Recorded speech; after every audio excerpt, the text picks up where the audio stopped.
The case of the vanishing blonde. After a woman living in a hotel in Florida was raped, viciously beaten, and left for dead near the Everglades in 2005, the police investigation quickly went cold. But when the victim sued the airport Regency, the hotel's private detective, Ken Brennan, became obsessed with the case. How had the 1-year-old blonde disappeared from her room, unseen by security cameras? The author follows Brennan's trail as the P.I. worked a chilling hunch that would lead him to other states, other crimes, and a man nobody else suspected. From the start, it was a bad case. A battered 1-year-old woman with long blonde curls was discovered face down in the weeds, naked, at the western edge of Miami, where the neat grid of outer suburbia butts up against the high grass and black mud of the Everglades. It was early on a winter morning in 2005. A local power company worker was driving by the empty lots of an unbuilt cul-de-sac when he saw her, and much to his surprise, she was alive. She was still unconscious when the police airlifted her to Jackson Memorial Hospital. When she woke up in its trauma center, she could remember little about what had happened to her, but her body told an ugly tale. She had been raped, badly beaten, and left for dead. There was severe head trauma. She had suffered brain-rattling blows. Semen was recovered from inside her. The bones around her right eye were shattered. She was terrified and confused. She bent English to her native Ukrainian grammar and syntax, dropping pronouns and inverting standard sentence structure, which made her hard to understand. And one of the first things she asked for on waking was her lawyer. That was unusual. Miami-Dade detectives learned that she had been living for months at the Airport Regency Hotel, 8 miles from where she was found. It is one of those crisply efficient overnight spots in the orbit of major airports that cater to travelers needing a bed between legs of long flights. She was employed by a cruise ship line and had severely cut her finger on the job, so she was being put up at the hotel by her employers while she healed. The assault had begun, she said, in her room on the 4th floor. She described her attackers as 2 or 3 white men who spoke with accents that she heard as Hispanic. But she wasn't certain. She remembered one of the men pushing a pillow into her face and being forced to drink something strong, alcoholic. She had fragments of memories like bits of a bad dream of being held up or carried, of being thrown over a man's shoulder as he moved down a flight of stairs, of being roughly violated in the backseat of a car, of pleading for her life. Powerful, cruel moments. But there was nothing solid, nothing that made a decent lead. When her lawyer soon after filed a lawsuit against the hotel, alleging negligence, going after potentially deep corporate pockets, the detectives thought something was fishy. This was not your typical rape victim. What if she was part of some sophisticated con? The police detectives did what they could at the hotel, combing the woman's room for evidence, interviewing hotel employees, obtaining images from all of the surveillance cameras for the morning of the crime, going over the guest lists. The hotel had 174 rooms, and so many people came and went that it would have taken months working full-time to run checks on every one of them. Something beyond the resources of a police department in a high-crime area like Miami-Dade. The sex crimes unit set aside the file with no clear leads, only more questions. After several weeks, we were dried up, recalled Alan Foote, the detective handling the case. There was severe head trauma. She had suffered brain-rattling blows. The bones around her right eye were shattered. So the action was all headed towards civil court. The hotel engaged a law firm to defend itself from the woman's lawsuit, and the firm eventually hired a private detective named Ken Brennan to figure out what had happened. Foote was not pleased. It was usually a pain in the ass to have a private detective snooping around one of his cases. Brennan was right out of central casting, middle-aged, deeply tanned, with gray hair. He was a weightlifter and favored open-necked shirts that showed off both the definition of his upper pecs and the bright, solid gold chain around his neck. The look said, Mature, virile, laid back, and making it. He had been divorced, and his former wife was now deceased. His children were grown. He had little in the way of daily family responsibilities. Brennan had been a cop on Long Island, where he was from, and had worked 8 years as a DEA agent. He had left the agency in the mid-92nd to work as a commodities broker and to set up as a private detective. The brokering was not to his taste, but the investigating was. He was a warm, talkative guy with a thick, Long Island accent who sized people up quickly and with a healthy strain of New York brass. If he liked you, he let you know it right away, and you were his friend for life. And if he didn't, well, you would find that out right away too. Nothing shocked him. In fact, most of the salacious run-of-the-mill work that pays private detectives bills, domestic jobs, and petty insurance scams bored him. Brennan turned those offers away. The ones he took were mostly from businesses and law firms who hired him to nail down the facts in civil court cases like this one. He had a fixed policy. He told potential employers up front, "I'll find out what happened. I'm not going to shade things to assist your client, but I will find out what the truth is." Brennan liked it when the information he uncovered helped his clients. But that wasn't a priority. Winning lawsuits wasn't the goal. What excited him was the mystery. The job in this case was straightforward. Find out who raped and beat this young woman and dumped her in the weeds. Had the attack even happened at the hotel, or had she slipped out and met her assailant, or assailants someplace else? Was she just a simple victim, or was she being used by some kind of Eastern European syndicate? Was she a prostitute? Was she somehow implicated? There were many questions and few answers. Vanishing Act. Used to be a cop and a federal agent, Brennan told Detective Foote, introducing himself at the Miami-Dade Police Sex Crimes Unit offices. Foote had long, strawberry blonde hair, which he combed straight back, and a bushy blonde mustache. He was about the same age as Brennan, who read him right away as a fellow member of the fraternity, somebody he could reason with on familiar terms. "Look, you and I both know there's no fucking way you can investigate this case," Brennan said. "I can see this through to the end. I won't step on your dick. I won't do a thing without telling you about it. If I figure out who did it, you get the arrest. I won't do anything to fuck it up for you." Foote saw logic in this and did something he ordinarily wouldn't do. He shared what he had in his file. Crime scene photos, surveillance footage from the hotel security cameras, the victim's confused statement. Foote had interviewed a couple of hotel staff members, but they hadn't seen a thing. He'd gone about as far as he could with it. He thought, good luck. The insurance adjuster had fared no better than Foote. As Brennan reviewed the adjuster's detailed summary of the case in early November of 2005, 8 months after the victim had been found, it was easy to see why. The woman's memory was all over the map. First, she said she had been attacked by one man, then 3, then 2. At one point, she said their accent might have been not Hispanic, but Romanian. There was no evidence to implicate anyone. The hotel had a significant security system. The property was fenced, and the back gates were locked and monitored. There were only a few points of entry and exit. During the night, the back door was locked and could be opened only remotely. There were 2 security guards on duty at all times. Each exit was equipped with a surveillance camera. There was one over the front entrance and one over the back, one in the lobby, one at the lobby elevator, and others out by the pool and parking lot. All of the hotel guests had digital key cards that left a computer record every time they unlocked the door to their rooms. It was possible to track the comings and goings of every person who checked in. Brennan started where all good detectives start. What did he know for sure?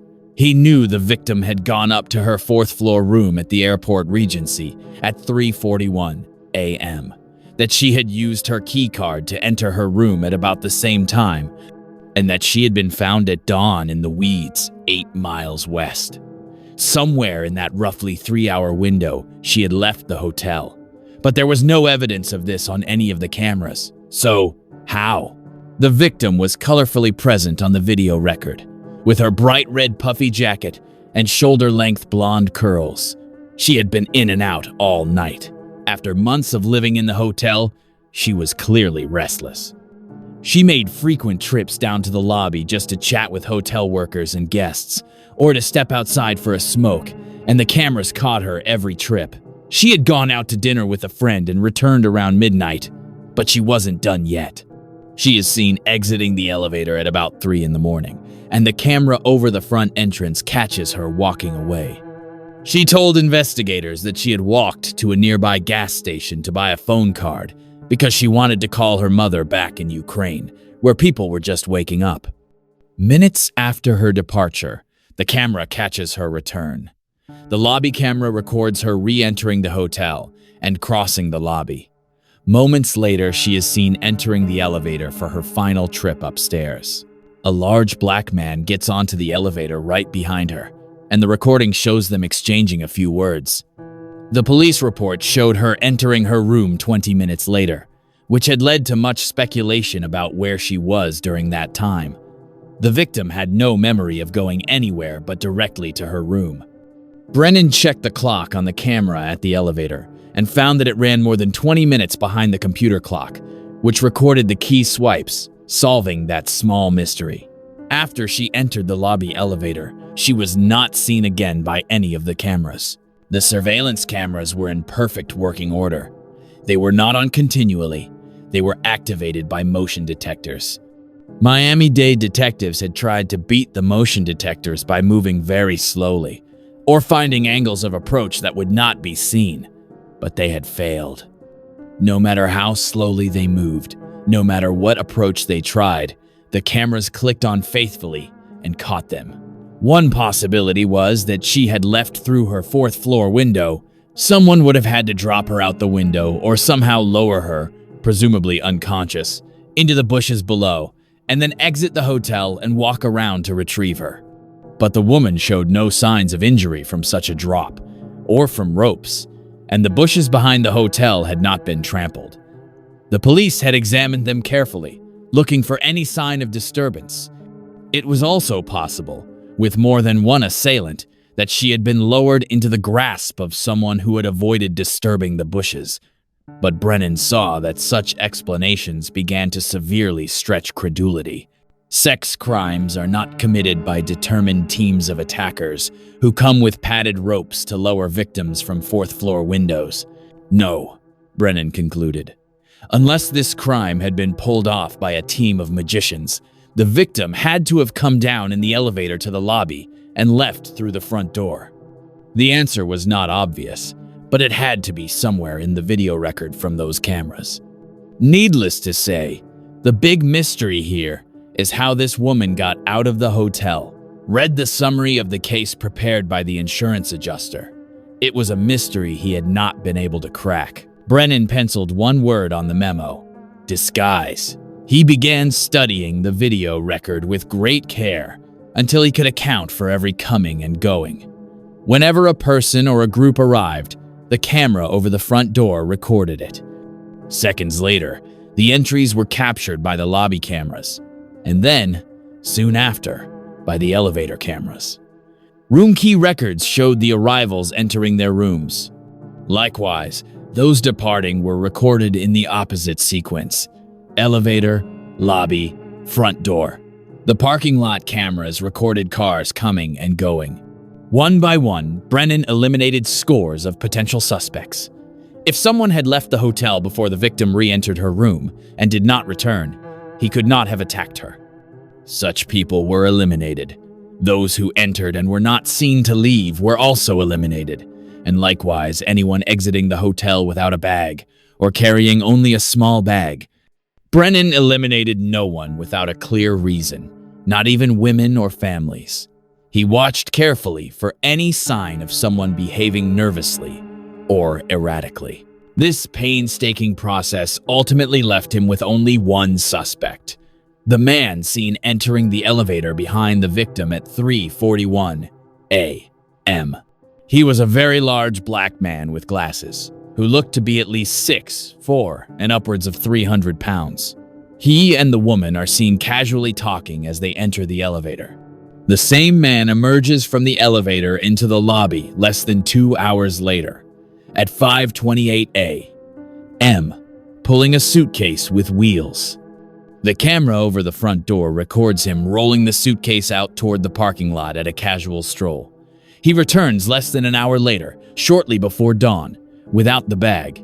He gets back on the elevator and heads upstairs. Why would a man haul his luggage out of an airport hotel early in the morning, when he was not checking out, and then return to his room within the hour without it?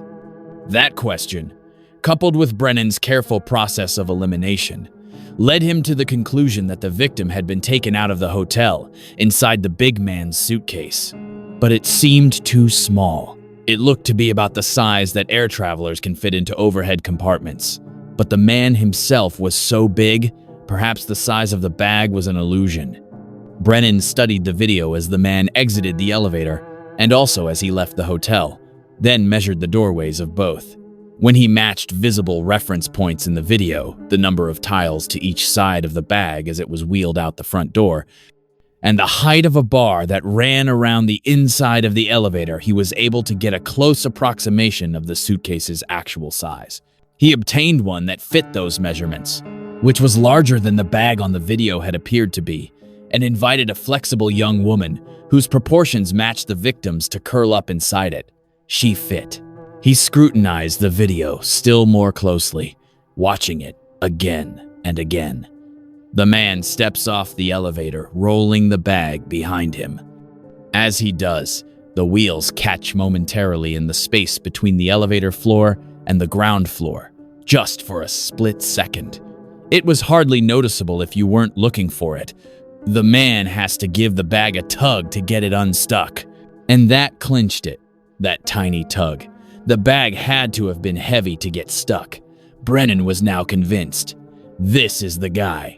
No matter what the victim had said, that she had been attacked by 2 or maybe 3 men, that they were white, that they spoke with accents that sounded Hispanic or perhaps Romanian.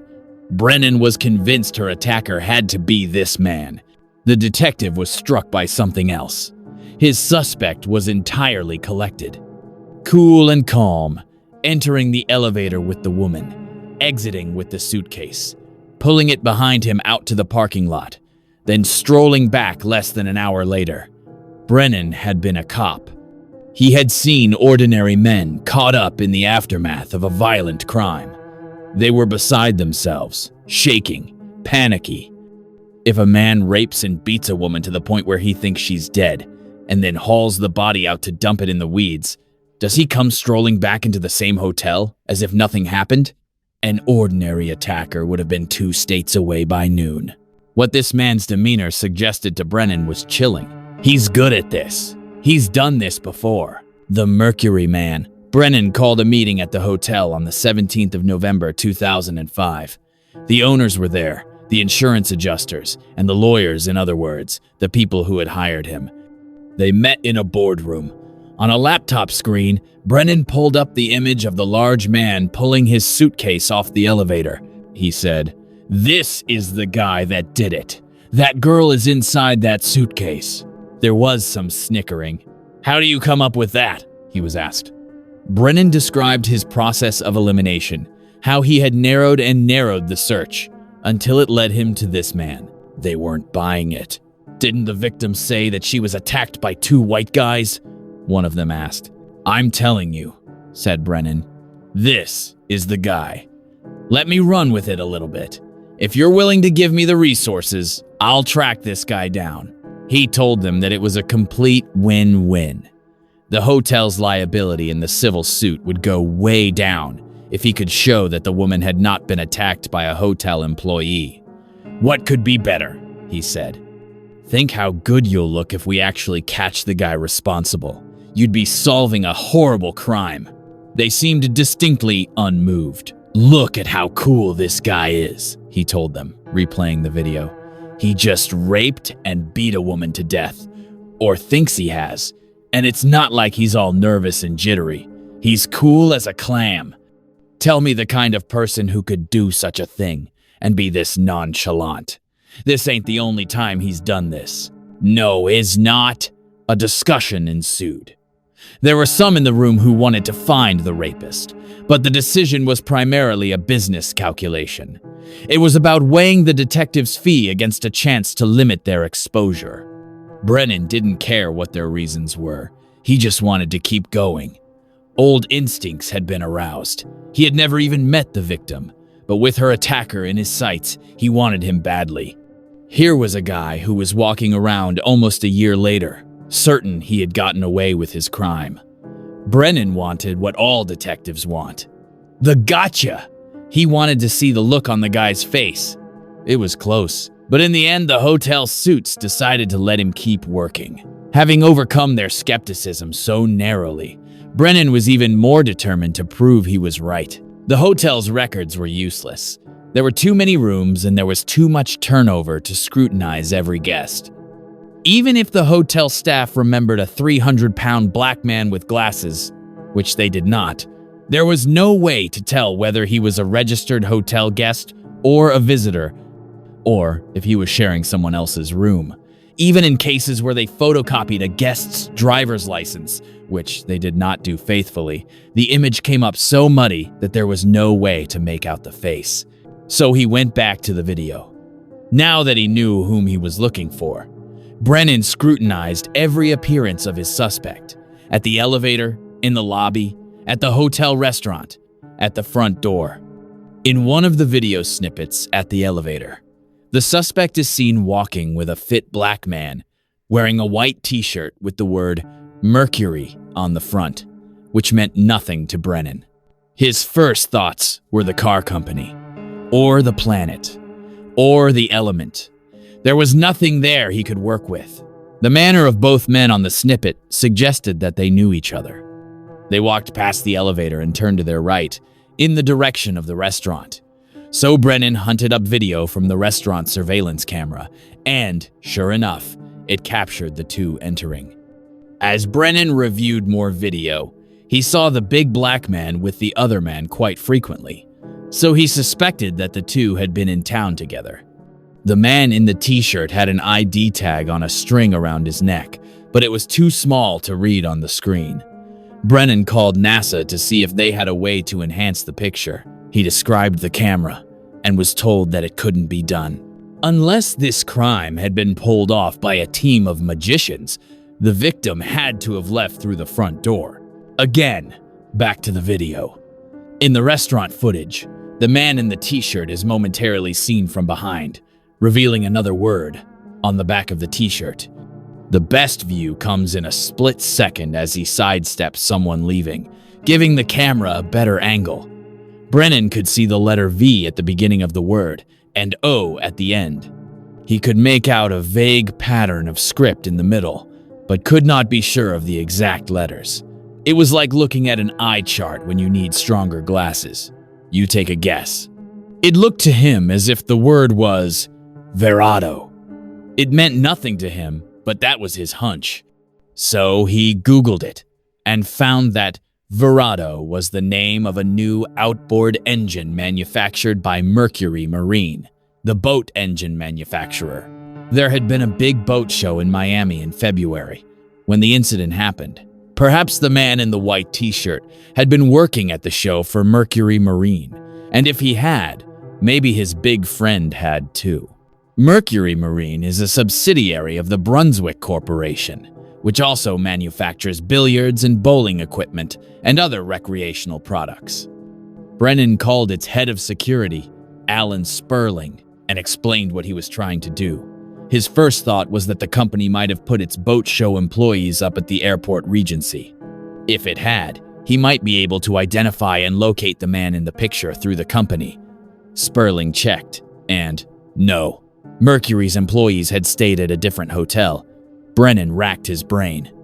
Had any of the crews who set up the company's booth stayed at the Regency?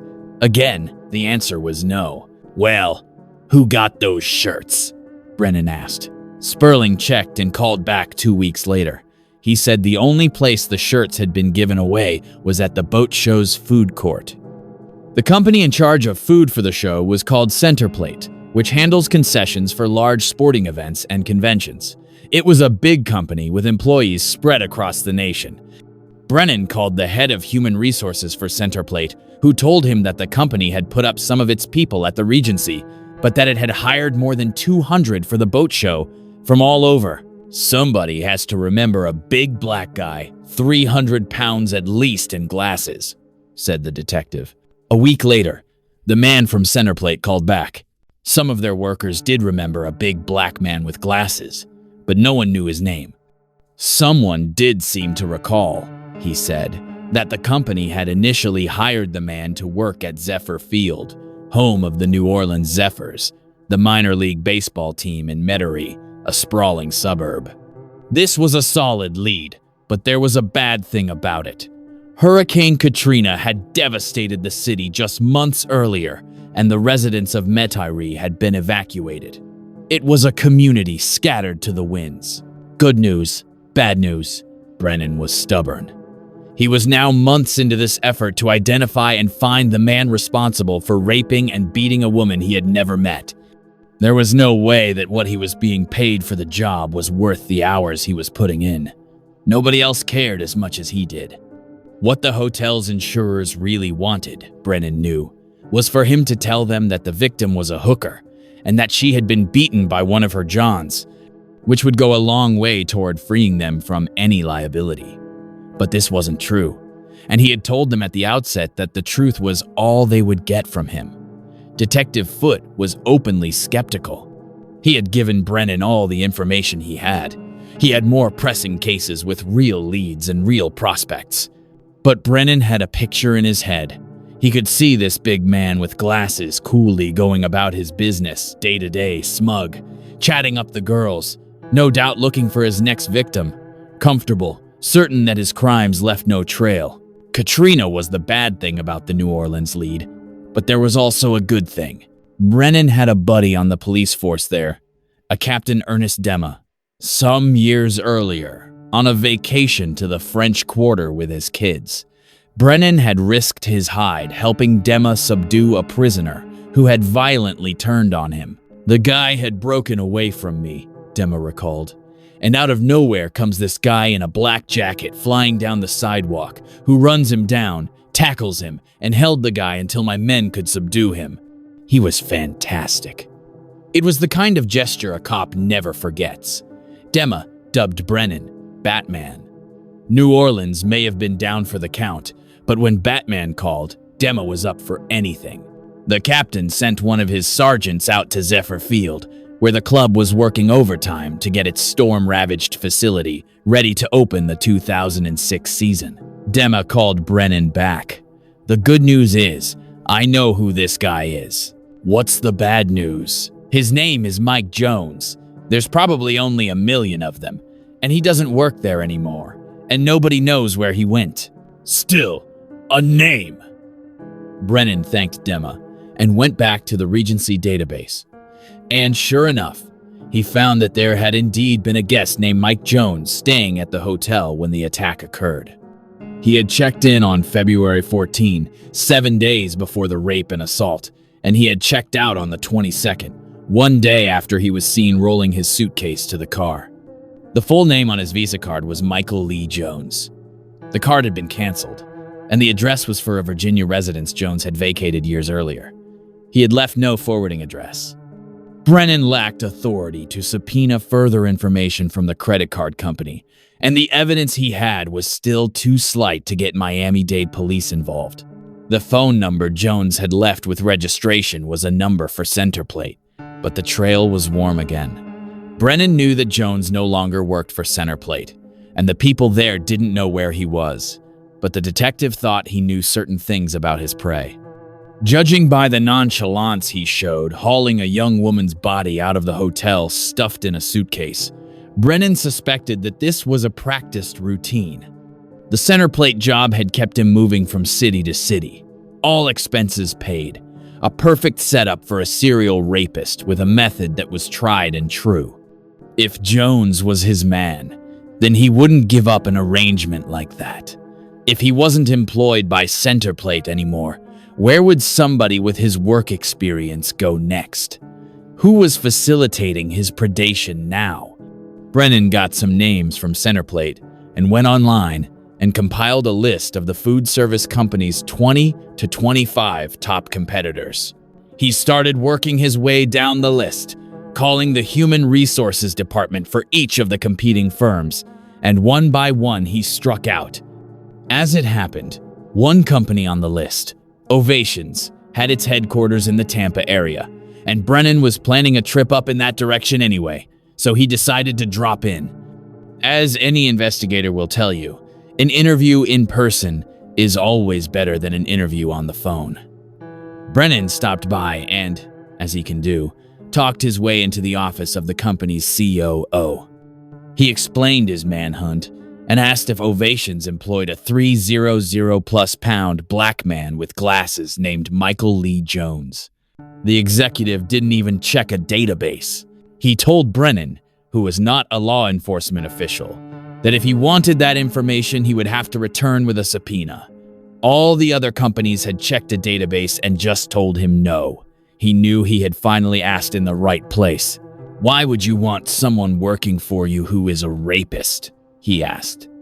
He was told there were privacy issues involved. "Get a subpoena," the executive suggested. So Brennan got a fax number for Ovations and called Detective Foote at Miami-Dade.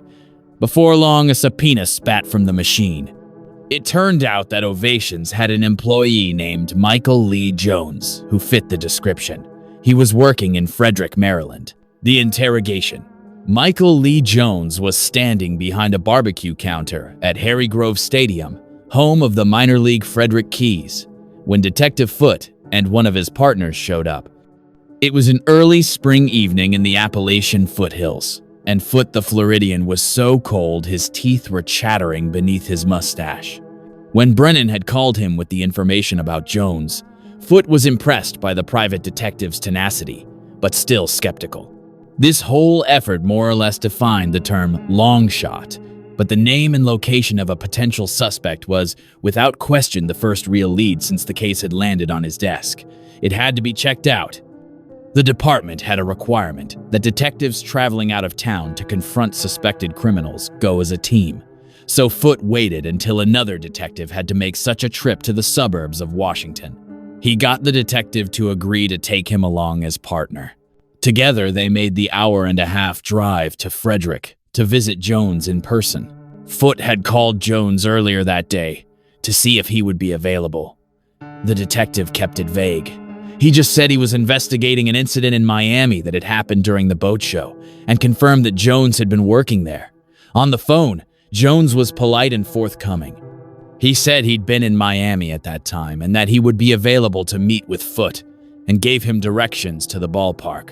Jones was a massive man, tall, wide, and powerful, with long arms and big hands and a great round belly. His size was intimidating, but his manner was exceedingly soft-spoken and gentle, even passive. He wore clear-rimmed glasses and spoke in a friendly way. Jones was in charge of the operation at the food counter and appeared to be respected and well-liked by his busy employees. He was wearing an apron. He steered Foote and the other detective away from the booth to a picnic area just outside the stadium. As Foote recalled it later, he asked Jones about meeting women in Miami, and Jones said he had hooked up once. The detective asked him to describe her. "I only have sex with white women," Jones said. Foote asked if he had had sex with anyone at the airport Regency, and Jones said no. He said that the woman he had had sex with in Miami had been working at the boat show and that they had hooked up elsewhere. "Any blonde women?" Foote asked. "No." Foreign accent? Jones said the woman he had sex with in Miami had been German. Foote was not making Jones as a suspect. The big man acted convincingly, like someone with nothing to hide. The detective was freezing in the evening air. Foote preferred coming right to the point. He was not given to artful interrogation. Besides, he felt more and more as if the trip had been a waste of time, so he just asked what he wanted to know. "Look, I've got a girl who was raped that week. Did you have anything to do with it?" "No, of course not." said Jones, appropriately shocked by the question. No way! You didn't beat the shit out of this girl and leave her for dead in a field down there? Oh, no. Are you willing to give me a DNA specimen? Foote asked. Jones promptly said he would, further convincing the detective that this was not the guy. Do the guilty volunteer conclusive evidence? Foote produced the DNA kit, had Jones sign the consent form, and ran a cotton swab inside Jones's mouth. He called Brennan when he got back. I'm telling you, Ken, this ain't the guy, he said. No, man, he's definitely the fucking guy, said Brennan, who flew up to Frederick himself, traveling with his son, and spent time over a 3-day period talking to Jones, who continued to deny everything. Months after he returned, the DNA results came back. Brennan got a call from Foote. You ain't gonna believe this, said Foote. What? You were right. Jones's DNA was a match. Brennan flew up to Frederick in October to meet Foote, who arrested the big man. It had been 11 months since he took the case. Foote formally charged Jones with a variety of felonies that encompassed the acts of raping, kidnapping, and beating a young woman severely. The accused sat forlornly in a chair that looked tiny under his bulk, in an austere Frederick Police Department interrogation room, great rolls of fat falling on his lap under an enormous Baltimore Ravens t-shirt. He repeatedly denied everything in a surprisingly soft voice peculiar for such a big man, gesturing broadly with both hands, protesting but never growing angry, and insisting that he would never, ever, under any circumstances, do such a thing to a woman. He said that he never had any problems paying women for sex, and that he did not get a kick out of hurting women. He did admit, once the DNA test irrevocably linked him to the victim, that he had had sex with her, but insisted that she was a hooker, that he had paid her $100, and that when he left her, she was in fine shape, although very drunk. They showed him pictures of her battered face, taken the day she was found. I did not hurt that girl, Jones said, pushing the photos away, his voice rising to a whine. I'm not violent. I never hit a fucking woman in my whole fucking life. I'm not going to hurt her. Brennan asked him why a man would roll his suitcase out to the parking lot and stash it in his car at 5 in the morning, 2 days before he checked out of the hotel. I couldn't remember if we were leaving that day or the next day. I wasn't sure. For some reason, I thought, fuck it, it's time to go. Brennan was able to trip Jones up with only one small thing. Jones said that his suitcase had only his clothes, shoes, and a video game in it. But when the detective noted the extra tug Jones had needed to get it off the elevator, Jones suddenly remembered that he had had a number of large books in it as well. He said he was an avid reader. When Brennan asked him to name some of the books he had read, Jones could not. He could not name a single title, but Jones was unfailingly compliant, and his manner worked for him. Even with the DNA, the case against him was weak. He had ample reason for not having volunteered initially that he had paid a woman for sex. He had a prior arrest for soliciting a prostitute, so that wouldn't count against him. And if he had had sex with the victim, as he said, it would account for the DNA. The fact that Jones had willingly provided the sample spoke in his favor. In court, it would come down to his word against the young woman's, and she was a terrible witness. She had picked Jones out of a photo lineup, but given how foggy her memory of the night was, and the fact that she had seen Jones before, unlike the other faces she was shown, it was hardly convincing evidence of his guilt. Her initial accounts of the crime were so much at odds with Brennan's findings that even Foote found himself wondering who was telling the truth. Miami prosecutors ended up settling with Jones, who, after being returned to Miami, pleaded guilty to sexual assault in return for having all of the more severe charges against him dropped. He was sentenced to 2 years in prison, an outcome that Brennan would have found very disappointing if that had been the end of the story. It was not. 3 more hits. Brennan never doubted that Jones was a rapist, and given what he had observed, first on the surveillance video and then after meeting him in person, he was convinced that sexual assault was Jones's pastime. This ain't a one fucking time deal, Brennan told Foote. I'm telling you, this is this guy's thing. He's got a job that sends him all over the country. Watch him on that video. He's slick. Nonchalant. He's too cool, too calm. You'll see it when you put his DNA into the system. The system is the Combined DNA Index System, CODIS. The FBI administered database now has well over 8 million DNA offender profiles. Local, state, and federal law enforcement officials routinely enter DNA samples recovered from convicts and from the scenes and victims of unsolved crimes. And over the years, the system has electronically matched more than 100,000 of them, often reaching across surprising distances in place and time. It means that when a DNA sample exists, a case can never be classified as entirely cold. Michael Lee Jones had left a trail. The Miami-Dade police entered Jones's DNA into CODIS in late 2006, and several months later, which is how long it takes the FBI to double-check matches the system finds electronically, 3 new hits came up.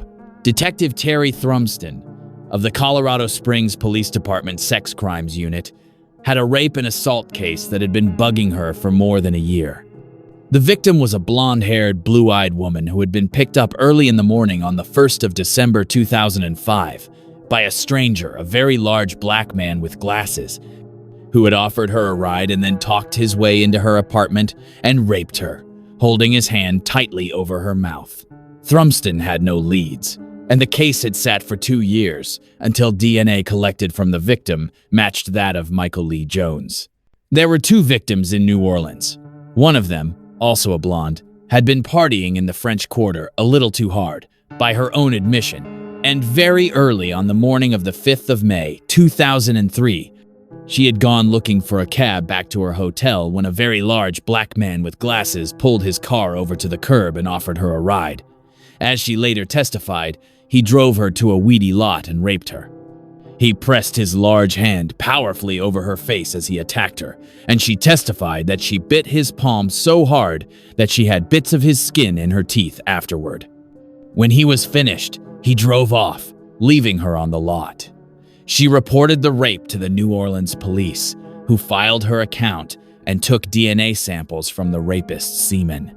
The case had sat until CODIS matched the specimen with Michael Lee Jones.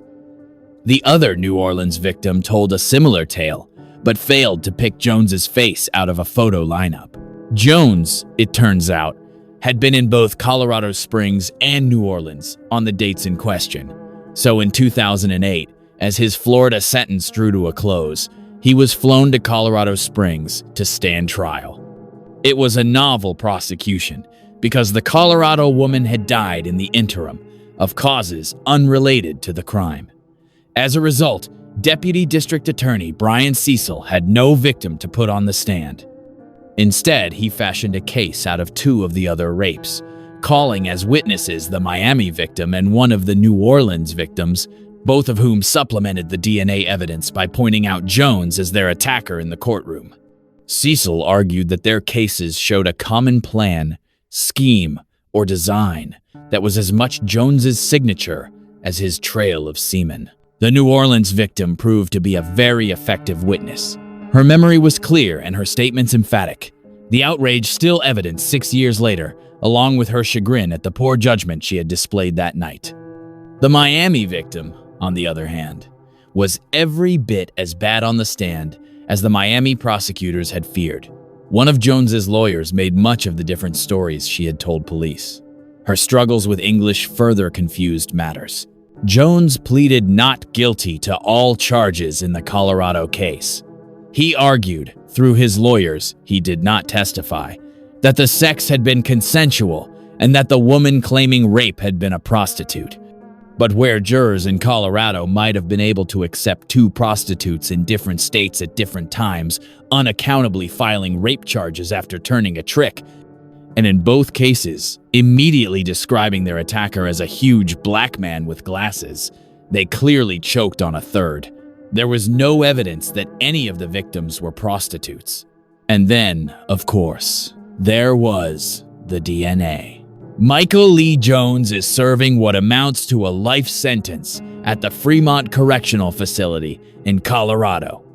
He received a term of 24 years to life for one count of sexual assault with force, and 12 years to life for the second count of felonious sexual contact. He is 38 years old and will not be eligible for his first parole hearing until 2032. The state estimates his term will last until he dies. His Miami victim won a $300,000 settlement from the hotel and the hotel's security company. Ken Brennan is back doing his private detective work in Miami. He is enormously proud of the efforts that have locked Jones away.